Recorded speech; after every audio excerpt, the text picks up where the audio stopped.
Рахмат, урматтуу төраға Марлен Абдрахманович. Эми бул жерде Эрулан мырза баягы өзүнүн жеке кызыкчылыгыбы, жеке ишиби ошол 10 мүнөт, 15 мүнөт сүйлөдү. Момча канча деген депутаттар отурат, ошолордун баардыгынын убактысын алып атат да. Өзүнүн жеке маселесин, өзүнүн Фейсбугу барбы, прямой эфири барбы, ошол жерге чыгып алып кайрылсын да. Бул жерге чыгып алып, эми баягы мамлекет үчүн мыйзам жазып атам. Ошол мамлекет үчүн мондай жаңы бир проект алып келдим деп эмеге чыгарып алып айтса, макул дейт элек. Эми бул жерде туруп алып мен гаишник менен уруштум, журналист менен уруштум. Урушса, анын өзүнүн жеке иши.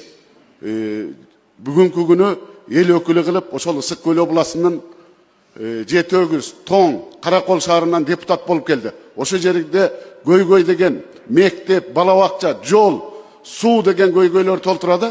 Алар жөнүндө бир маселе көтөрбөй эле өзүнүн эмесин айтып эле ушул жерде Эрулан мырзанын эле бир эмесин угуп отура беребизби?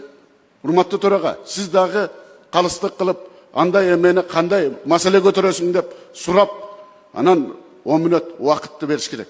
Жеке өзүнүн чыр чатагын бизге кереги да жок. Чатакташса үй бүлөсү менен чатакташабы, гаишник мененби, журналисти мененби, өздөрү чатакташа берсин. Эми бул жер деген жогорку кеңештин трибунасы.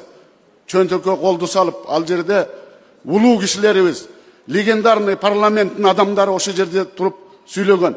Бул жерде жап-жаш болуп алып, Эрулан эки колун чөнтөгүнө салып алып, бул жерде баягы кыргыз элин, момча элдин добушун алып келген депутаттарды сыйлап мындай туура ишти алып барыш керек. Эми айтпайын дедим эле, бул биринчи жол эмес, экинчи, үчүнчү, төртүнчү жол болуп атат. Эрулан мырза, жеке өзүң чатагың болсо, өзүңчө бул жерде эмес, сыртта, көчөдө сүйлөшүп, такташып алганын баарын.